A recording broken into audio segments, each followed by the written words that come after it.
Hi, so today is 26th of February 2020. Let us have a quick discussion on today's newspaper, The Hindu. आज हम इन सब topics के बारे में पढ़ने वाले हैं. First is about Donald Trump visit to India. Second है गाजियाबाद. गाजियाबाद बहुत पॉल्यूटेड, रैंक 1 आया है पॉल्यूशन में इसका. Will also get to know about air quality index. Then third is about Kartarpur corridor.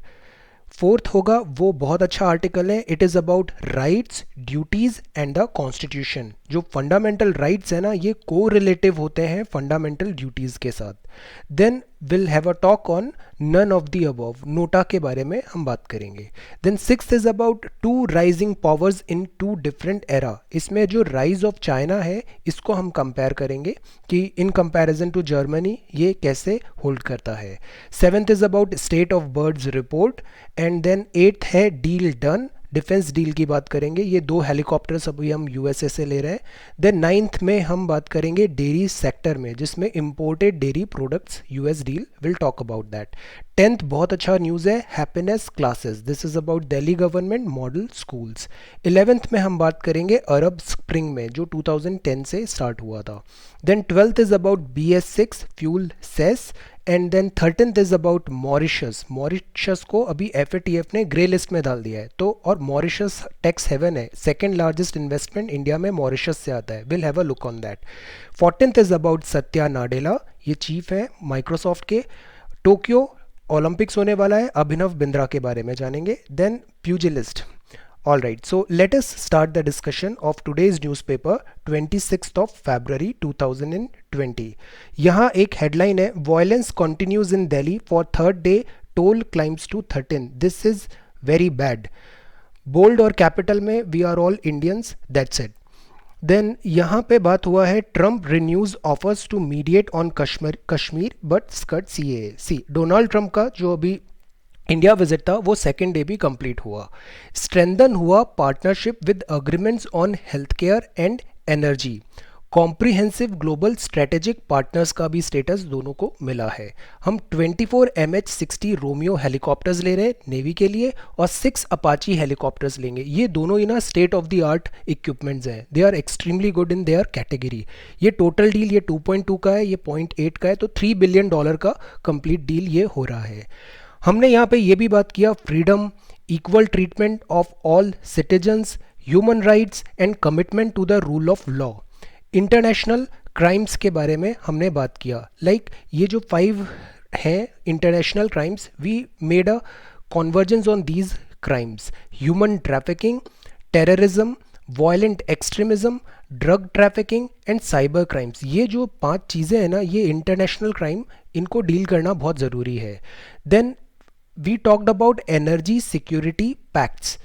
LNG हम इंपोर्ट करने वाले हैं और ऑयल इंपोर्ट भी, जो क्रूड ऑयल है वो 4-fold इंक्रीज हो गया है फ्रॉम USA. स्ट्रैटेजिक कॉन्वर्जेंस है in Indo Pacific and partnership in global leadership. तो ये काफ़ी फ्रूटफुल यहाँ का विजिट रहा मिस्टर डोनाल्ड ट्रंप का to India. Then this is page number 1. ये पेज नंबर 2 है, forums to hone one's craft, the call for informal professionals. Then this is page number 2. ये बहुत ही अच्छा न्यूज़ नहीं है. गाज़ियाबाद जो है वो फर्स्ट रैंक आया है गाज़ियाबाद का इन मोस्ट पॉल्यूटेड सिटी में. ये एक रिपोर्ट निकाला है, IQAR report. Ghaziabad most polluted city आया है और India 5th most polluted country है all over the world. This is not good.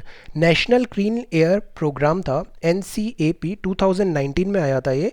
इसका क्या पर्पज़ था कि एयर पॉल्यूशन को 102 मोस्ट पॉल्यूटेड सिटीज़ में 30% तक कम करना है बाय 2024.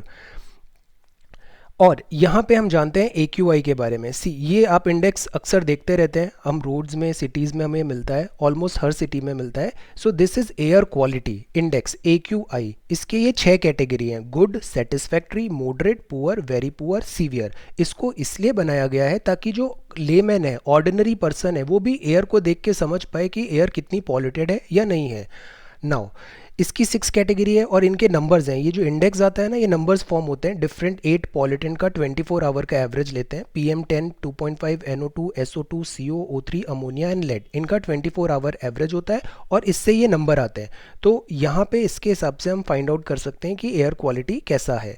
तो सी यहाँ पे गाजियाबाद का 277 है, नोएडा इज 254। ये ministry of earth sciences SAFAR एक बनाया था इन्होंने, system of air quality and weather forecasting, Indian institute of tropical meteorology Pune के हेल्प से बनाया है और IMD की हेल्प से बनाया है।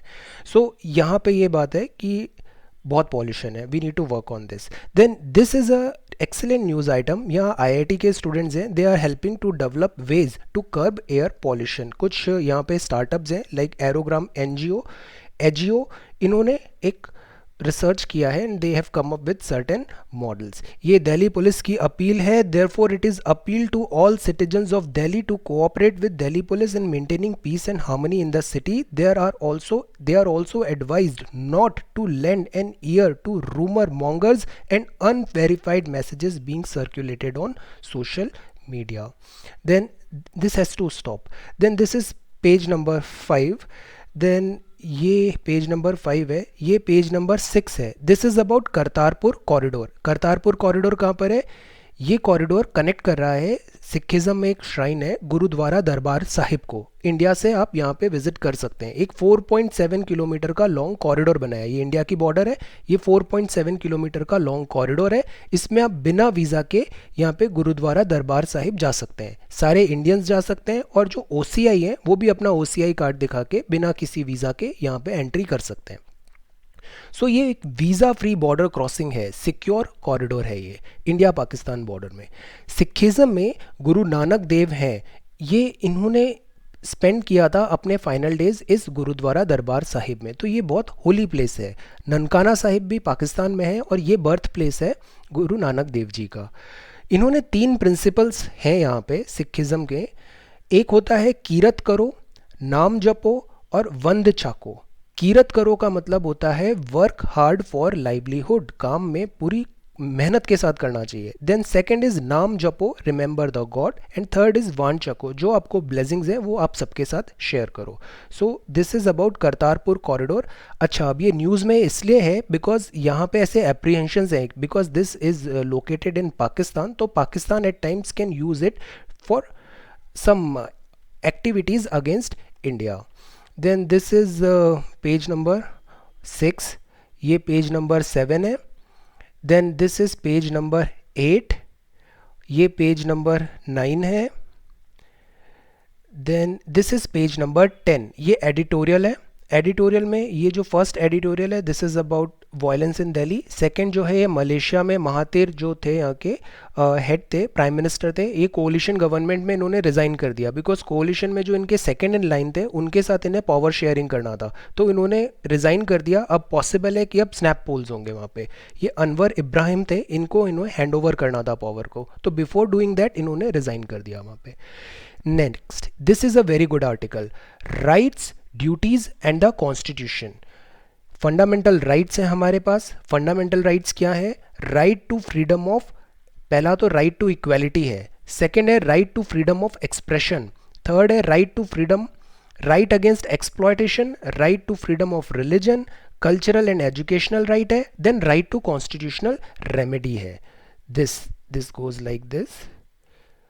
ऑल राइट, सो ये फंडामेंटल राइट्स हमें कॉन्स्टिट्यूशन में मिले हैं। अगर ये ज़रा भी वॉयलेट होते हैं you can go to supreme court और सुप्रीम कोर्ट आपकी बात सुनेगी।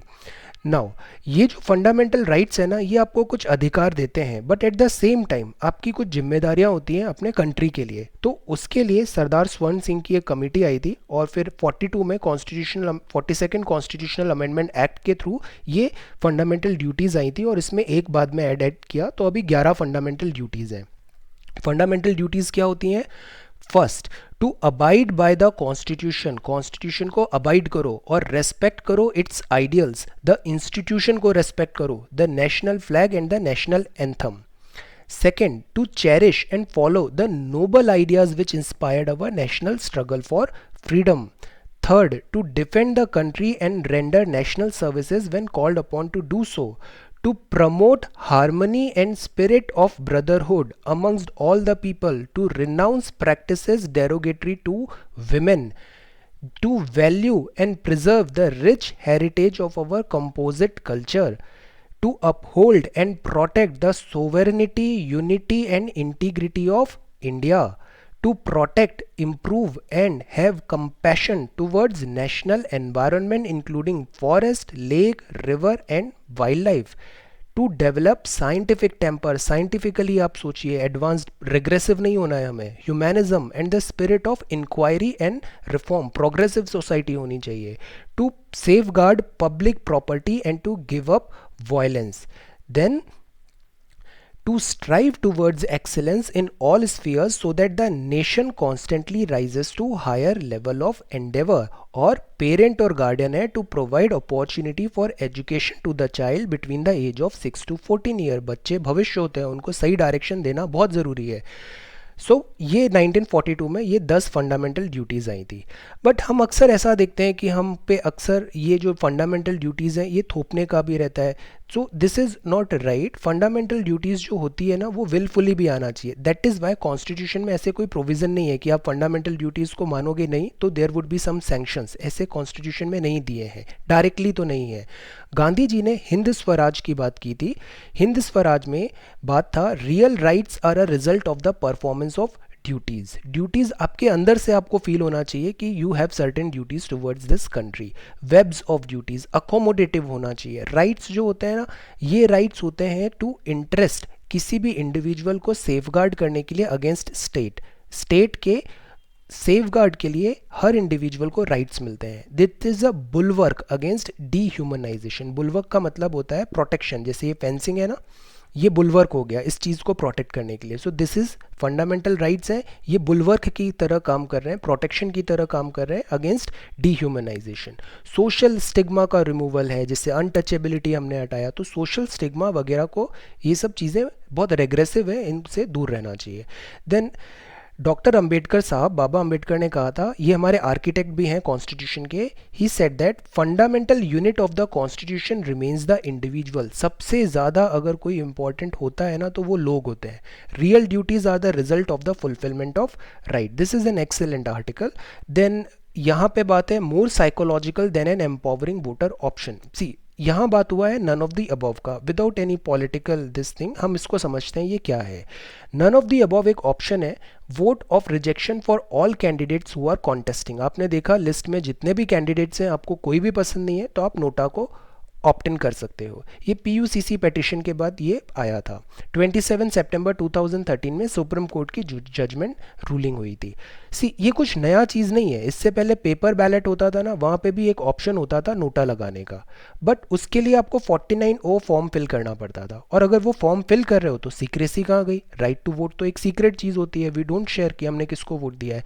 देन फिर आ गया ईवीएम, तो ये 49O फॉर्म फिल नहीं कर सकते थे. तो दैट इज़ वाई ये हमने रूट करके नोटा लाए, और इस तरीके से नोटा केम इनटू एक्शन. एक बात यहाँ समझने वाली है कि नोटा अगर हाईएस्ट वोट मिल रहा है ना, लाइक आपने सभी लोगों ने सारे कैंडिडेट्स को रिजेक्ट कर दिया, से नोटा को मिल गए 51% वोट, बट स्टिल जिसके कम वोट मिले हैं ना वो विनर हो जाता है, नोटा विनर नहीं होगा. तो ये कुछ लूप होल्स हैं, और इसके कारण इसके पास टीथ नहीं है नोटा, और इसको लोग सीरियसली लेते नहीं है. तो there should be some provision कि अगर सबने नोटा प्रेस कर दिया ना तो जितने भी कैंडिडेट्स हैं उनको रिजेक्शन मिलना चाहिए. उनको कुछ टाइम के लिए बार कर दो, डिबार कर दो, कि वो वापस इलेक्शन नहीं लड़ पाएंगे, बिकॉज पब्लिक ने उनको रिजेक्ट कर दिया है. और डेमोक्रेसी में आपके पास सबसे बड़ा जो पावर होता है ना वो होता है आपका वोट. इसलिए वोट को बहुत समझदारी से यूज़ करना चाहिए. So it does not go far enough. ये कॉस्मेटिक हो गया है, नोटा इतना अच्छा रिजल्ट आ भी नहीं रहा है. अभी जैसे दिल्ली इलेक्शन में भी काफ़ी कम परसेंट नोटा यूज़ किया था. देन लोकसभा इलेक्शन में अराउंड 1% नोटा के परसेंटेज था. So we need to relook, इसको ज़्यादा टीथ भी दे सकते हैं. But again this is a way of expression. लोग बता रहे हैं कि they are not happy with this, with the candidates, political candidate से they are not happy. So this is about two rising powers in two different era. इसमें comparison किया है China का और जर्मनी का. जो वर्ल्ड वॉर 1-2 में Germany अचानक से यूनिफिकेशन ऑफ 1870 में जर्मनी हुआ और जर्मनी बहुत स्ट्रांग हो गया और फ्रांस वीक होने लग गया. तो पावर स्ट्रगल हुआ और उसके कारण वर्ल्ड वॉर 1 हुआ. फिर उसमें जो जर्मनी था, जर्मनी को काफ़ी ह्यूमिलिएशन हुआ, तो फिर वर्ल्ड वॉर 2 हो गया. तो ये कंपेयर कर रहे हैं कि चाइना भी तो कहीं इस डायरेक्शन में मूव नहीं कर रहा है. इपोकल डेवलपमेंट हुआ है चाइना का. पास सम टाइम में इंटरनेशनल सिस्टम में चाइना का मीटियोरिक राइज हुआ है, बहुत ज़्यादा राइज हुआ है. 1949 में जब चाइना आज़ाद हुआ था, आज़ाद मतलब यूनिफाई हुआ था, कम्युनिस्ट और देन रिपब्लिकन यहाँ पे फाइट में, जब इनका सिविल वॉर एंड हुआ था, प्रेजेंट डे पीपल चाइना आया था. तो चाइना 1949 में एग्रेग्रियन सोसाइटी था, फ्यूडल था, बैकवर्ड था. 2020 का जो चाइना है वो बहुत डिफरेंट है, स्ट्रॉन्ग है, असर्टिव है, इकोनॉमिकली साउंड है. डेकेड्स ऑफ इकोनॉमिक रिफॉर्म्स इसमें लगे हैं और चाइना ओवरटेक करने वाला है यूएसए को. सो दैट इज़ वाई यूएसए इतना ज़्यादा परेशान रहता है. सेकेंड लार्जेस्ट मिलिट्री स्पेंडर है after USA. Global super power है. इसमें जो इक्विलिब्रियम है उसमें चेंज हो रहा है. सी, जो फर्स्ट वर्ल्ड वॉर था ना, उसमें इंपीरियलिस्ट जर्मनी के कारण हुआ था. 1870 में जर्मनी का यूनिफिकेशन हुआ, पावर डायनामिक्स चेंज हो गए. वेट पॉलिटिक एक टर्म होता है, मतलब world politics, expensive foreign policy थी. उनको लग रहा था कि हमें ज़्यादा एरिया चाहिए जर्मन पीपल के लिए. देन सेकेंड वर्ल्ड वॉर हुआ, वो बिकॉज ऑफ ह्यूमिलिएशन हो गया. ट्रीटी ऑफ वर्साइल में इनको बहुत ह्यूमिलिएट किया गया, तो इन्होंने सेकेंड वर्ल्ड वॉर कर दिया. देन यहाँ पे बात है ट्रिपल एंटेंटे की. ट्रिपल एंटेंटे मतलब एक कोलिशन हो गया था 3 लोगों का, और इससे पैरानोइया हुआ, मिसट्रस्ट आया, और फिर जर्मनी और देन ये जो ब्रिटेन है, यूके है, रशिया, ये सब मिलके आपस में वॉर फुटिंग पे आ गए. चाइना और यूएसए आज की डेट में ऐसा नहीं होना चाहिए, because they are very interconnected. China manufacturing hub है और इतने ज़्यादा ट्रेड रिलेशन स्ट्रॉन्ग है कि ये दोनों रियल वॉर तो नहीं करेंगे. ये वॉर कर सकते हैं ट्रेड वॉर या फिर टेक्नोलॉजी वॉर. कंटेनमेंट की ज़रूरत है. यहाँ पे कंटेनमेंट 2.0 की बात किया है. फॉर एग्जांपल यूएसए क्या कर रहा है, इसके रास्ते में इसको मतलब कंटेन करने की सोच रहा है कि चाइना इतना ज़्यादा मोनोपोली नहीं हो. So that is why US is very interested in India as well. Indo Pacific policy है उनकी. ब्लू डॉट नेटवर्क अभी हम लेके आ रहे हैं. ये जो बेल्ट एंड रोड इनिशिएटिव है, इन अ वे बीआरआई इसको काउंटर करेगा. Tech war, trade war, but ये भी एक लिमिटेड गोल्स होते हैं. अब देखिए, अब जब कोल्ड वॉर हुआ था ना, तो रशिया और चाइना ये दोनों साथ में नहीं आए. कोल्ड वॉर हुआ था रशिया वर्सेस यूएसए में, बट रशिया और चाइना ये एक सेम पेज में नहीं आए. बट अब जो टाइम आ रहा है ना, उसमें Sino Soviet alliances are on rise. Russia और चाइना ये दोनों ही फॉर्म ऑफ सोशलिस्ट कंट्री हैं, कम्युनिज्म और यहाँ पे है, तो ये भी अब सेम पेज में आ रहे हैं. वर्ल्ड मल्टीपोलर बन रहा है, यूनिपोलर तो नहीं रहेगा, that is for sure. Now this is about counting birds together. अभी स्टेट ऑफ बर्ड्स 2020 रिपोर्ट आई थी. Human activity, habitat loss, pesticide, trapping, pet trade, इससे क्या हुआ, बर्ड्स का ड्रास्टिक डिक्लाइन हुआ है पॉपुलेशन में. ये जो स्टेट ऑफ बर्ड रिपोर्ट है ना, ये बहुत सारे लोग मिलके बनाते हैं, इन्फ्लुएंशियल ऑर्गेनाइजेशन के कोलैबोरेशन से बनी है. ऑर्निथोलॉजी का मतलब होता है बर्ड्स का स्टडी. ये सिटीजन लेड इनिशिएटिव था. बर्ड वॉचर्स ने बहुत डेटा कंट्रीब्यूट किया. साइंटिफिक अंडरस्टैंडिंग हुई. वेस्टर्न घाट में बहुत सिग्निफिकेंट फॉल हुआ है बर्ड्स का. नाउ ये यहाँ पे ये बात किया है कि ये फर्स्ट कलेक्टिव अटेम्प्ट रहा है to understand and assess the avifauna. इधर जो इन्फॉर्मेशन है वो क्राउड सोर्स्ड है, मतलब लोगों से इन्फॉर्मेशन हमने कलेक्ट की है, बर्ड वॉचर्स से, और जो डेटा है ना वो पब्लिक डोमेन में रख दिया, मतलब क्लियर ट्रांसपेरेंसी है. जो भी डेटा आया वो हमने आपको प्रेजेंट कर दिया. तो अराउंड 1300 प्लस बर्ड स्पीशीज़ है इंडिया में. ह्यूज वेराइटी है, बट इनका पॉपुलेशन डिक्लाइन हो रहा है. ये एक यहाँ पे बात लिखा है, एक फेमस ऑरेंथोलॉजिस्ट है नाइजल कॉलर, इनका ये स्टेटमेंट है. इंडिया के भी एक डॉक्टर सलीम अली बहुत फेमस ऑरेंथोलॉजिस्ट है. यहाँ पे ये वर्ड लिखा है, बहुत अच्छी लाइन्स है. We need to continue building and strengthening models by which citizens, scientists, conservationists and managers collaborate not only to understand our birds but also to enable them fare better on our fast changing planet. मतलब birds को हमें समझना तो है ही, साथ ही साथ उनको help भी करना है कि जो environment planet में changes आ रहे हैं वो उसको कोप कर सकें. नाउ ये जो डेटा पॉइंट है यहाँ पे लिखा है टू मैनी सी सेक्शंस. जो बच्चों का बर्थ होता है तो वो एक तो नॉर्मल डिलीवरी होती है, फिर एक ये सी सेक्शन होता है. तो ये सी सेक्शन होता है ना, 15% से ज़्यादा नहीं होना चाहिए, बट अभी ये देखने में आ रहा है कि जो सी सेक्शन डिलीवरीज हैं they are on rise. Then this is page number 12. ये पेज नंबर 13 है। ये बात किए हैं डील डन, अभी जो ट्रम्प आए थे। तो ये देखो दो बड़े हेलीकॉप्टर्स हैं जो हम ले रहे हैं। ये एक है MH-60R sea hawk helicopter, this is for navy. ये एंटी सबमरीन वॉरफेयर में एक्सेप्शनल है, ये बहुत अच्छा हेलीकॉप्टर है। ये anti ship, anti submarine, electronic warfare, net centric, ये सारी चीज़ें ये कर सकता है। तो ये हमने करीब $2.12 बिलियन में लिया।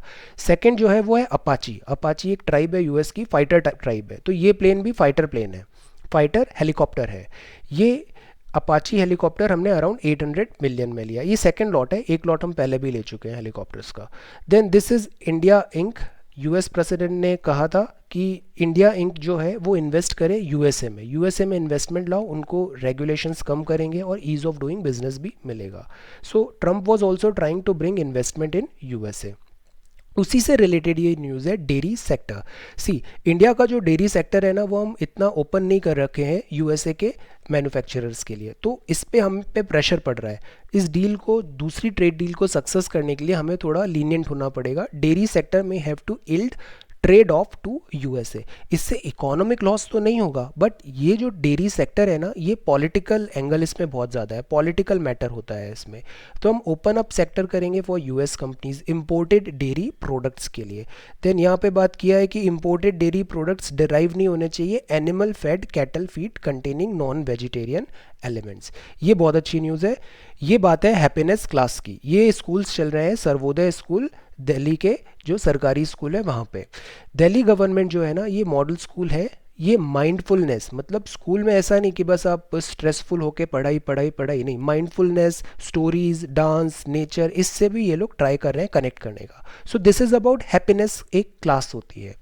सर्वोदय का मतलब होता है प्रॉस्पेरिटी टू ऑल। यहाँ योगा पे भी एम्फेसाइज हो रहा है, yoga is good for physical fitness. So this is page number 13।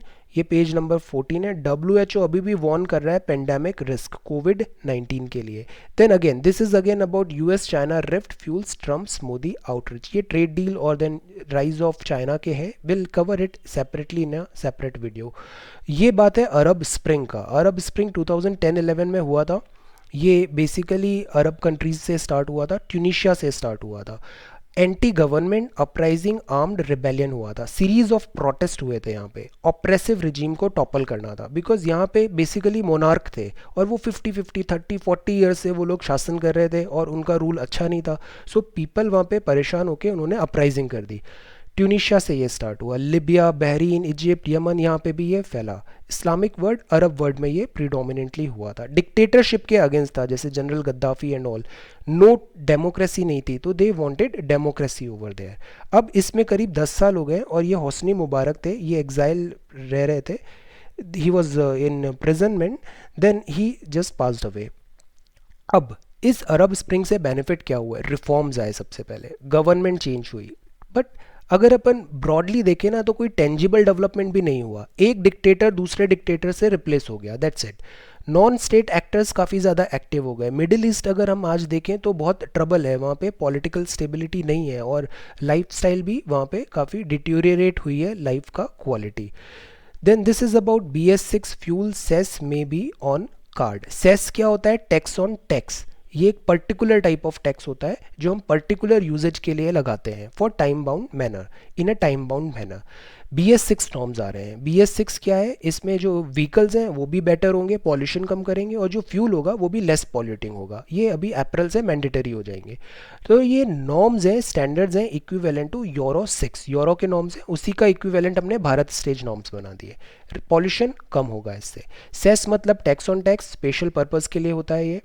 Then this is refineries जो है ना, उन्होंने कहा कि अगर अपन BS6 फ्यूल बनाएंगे तो हमें अपग्रेडेशन करना पड़ रहा है और कॉस्ट लग रही है, तो उसको रिकवर करने के लिए हम एक सेस लगा देते हैं। फॉर एग्जांपल देखो, सल्फर कंटेंट है तो BS3 फ्यूल था, इसमें 350 ppm था, BS4 में 50 ppm हो गया और BS6 में 10 ppm होगा, कम हुआ ना ये। तो इसके लिए इनको अपग्रेडेशन करना पड़ा और ये वो कॉस्ट रिकवर करना चाहते हैं यहाँ पे। यहाँ पे बात है Mauritius FPI, foreign portfolio investment. एक FDI होता है, एक FPI होता है। FDI मतलब फिजिकल प्रेजेंस होती है, FPI मतलब hot money, stocks, ADR, bonds, mutual funds, exchange exchange traded funds, ये सारे होते हैं फॉरेन पोर्टफोलियो इन्वेस्टर। ये हॉट मनी है, इजीली आता है, इजीली चला भी जाता है। और एफडीआई में फिजिकल प्रेजेंस आती है, टेक्नोलॉजी आती है, एसेट्स बनते हैं, कैपिटल इन्वेस्टमेंट होता है। तो मॉरिशस जो है ना, ये एक टैक्स हेवन है। तो इंडिया में बहुत सारा इन्वेस्टमेंट, सेकेंड लार्जेस्ट इन्वेस्टमेंट इस मॉरिशस से होते हुए आ जाता है। कंपनीज यहाँ पे इसके थ्रू यहाँ पे इन्वेस्ट कर देती हैं। अब प्रॉब्लम क्या हो गई कि एफएटीएफ जो एक बॉडी है वो करती है वर्क मनी लॉन्ड्रिंग पे। तो उसने इस मॉरिशस को because of this money laundering FATF की ग्रे लिस्ट में रख दिया। अब ग्रे लिस्ट में रख दिया मतलब इसकी मॉनिटरिंग होगी, इसको अपनी डेफिशिएंसीज रिजॉल्व करनी पड़ेगी। तो इंडिया में सब पैनिक हो गए कि ये जो एफपीआई इन्वेस्टमेंट है क्या ये तो इम्पैक्ट नहीं हो जाएगा, बिकॉज सेकंड लार्जेस्ट इन्वेस्टमेंट आ रहा था यहाँ से। तो सीबीआई ने मीनवाइल क्लियर किया है कि डोंट पैनिक। एक बात और है, यहाँ पे जो इसको ग्रे लिस्ट में रखा है ना, वो रखा है बिकॉज ऑफ मनी लॉन्ड्रिंग, और जो पाकिस्तान को ग्रे लिस्ट में रखते हैं वो रखते हैं टेरर फाइनेंसिंग के कारण। तो एफएटीएफ टेरर फाइनेंसिंग के कारण भी ग्रे लिस्ट में रख सकती है और मनी लॉन्ड्रिंग के कारण भी। मनी लॉन्ड्रिंग 1989 से चल रहा है और टेरर फाइनेंसिंग 2001 से ये उसका पावर है। ये है सत्य नडेला, इनका एक बुक है हिट रिफ्रेश। ये सीईओ भी हैं माइक्रोसॉफ्ट के और he is an amazing personality. इन्होंने जो रिफॉर्म्स और जितना पुल बैक किया है ना, जितना ऊपर उठाया है माइक्रोसॉफ्ट को, आज से कुछ साल पहले Microsoft was not doing well, अभी बहुत अच्छा कर रही है Microsoft. All credit goes to this person, Satya Nadella, exceptional person है ये। इनकी एक बुक है हिट रिफ्रेश, ये बड़ी ऑसम बुक है। I have read this book, if you get time read this book hit refresh, बहुत अच्छे इंसाइट्स आपको मिलेंगे इसमें। इन्होंने कहा है fuelling the tech intensity in India. यहाँ पे एक की नोट लेक्चर इन्होंने दिया, fuelling the tech intensity in India. So he said that कि सॉफ्टवेयर होता है ना, इसका बहुत पावर होता है, that's most malleable factor of production. और अभी जो डिजिटल रिवॉल्यूशन आया है ना, जो आप देखें इतने 2-3 साल में, I am telling you this is only the cusp of a revolution, अभी तो केवल शुरुआत है। So this is about page number 15 and ये है, दिस इज़ पेज नंबर 16, ये पेज नंबर 17 है, नेक्सॉन का भी इलेक्ट्रिक व्हीकल भी आ रहा है। Then this is page number 18, हम फिर से second match test match start होगा न्यूजीलैंड के साथ। Then Manchester City targets rule reverse, ये है अभिनव बिंद्रा, ये इनको गोल्ड मेडल मिला था, इंडिया ओनली गोल्ड मेडलिस्ट है ओलंपिक्स में इंडिविजुअल गोल्ड में। शूटिंग में इंडिया यूजुअली काफ़ी अच्छा करता है। अब 2020 में टोक्यो समर ओलंपिक्स आ रहे हैं, 24 जुलाई से 9 अगस्त तक रहेंगे। इंडिया इज सपोजिटली ये बोल रहे हैं कि काफ़ी अच्छे चांसेस हैं, हम शूटिंग में काफ़ी मेडल्स जीत के आएंगे। Shooting India should perform well. Then यहाँ पे लिखा है प्यूजिलिस्ट, इसका मीनिंग क्या होता है? प्यूजिलिस्ट का मतलब होता है boxer. So this is page number. Alright, so this is the paper. So today we read about this boxer, Tokyo Abhinav Bindra, Satya Nadella, Mauritius FPI, BS6 fuel cells, tax on tax, Arab Spring, then Happiness Class, Dairy Sector, ये दोनों helicopters हैं, MH60R Seahawk और Apache. Then this is about state of birds report. Then ये है आपका two rising power in two different era, China और Germany का comparison है, नोटा है। Then this is about fundamental rights और ये हैं आपके fundamental duties. Then this is about Kartarpur corridor, ये AQI इंडेक्स है, गाजियाबाद नंबर 1 है पॉल्यूशन में। Then this is about Donald Trump visit to India. So this is today's newspaper. Thank you so much for watching this video, take care.